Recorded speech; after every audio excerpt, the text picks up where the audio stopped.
Ang diwa ng pagbibigayan at pagkakaisa ay muling namayani ng namahagi ng packages ang mga tauhan ng Barbasa PNP sa pagkipagtulungan sa Municipal Advisory Group for Police Transformation sa 5 piniling pamilya sa Barbasa Antique. Ito lamang ika-30 ng Disyembre taong kasalukuyan.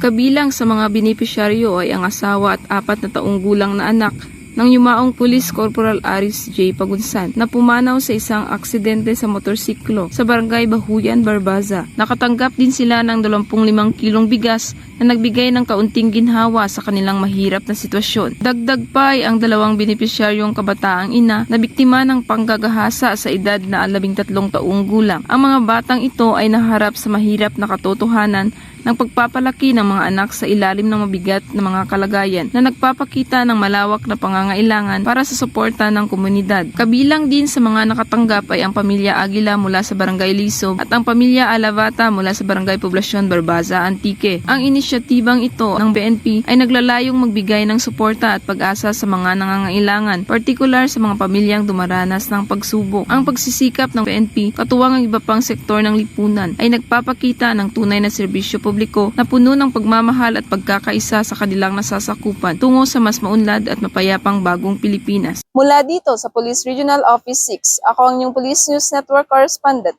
Patrolwoman Julibel Albior, alagad ng batas, tagataguyod ng balitang pulis.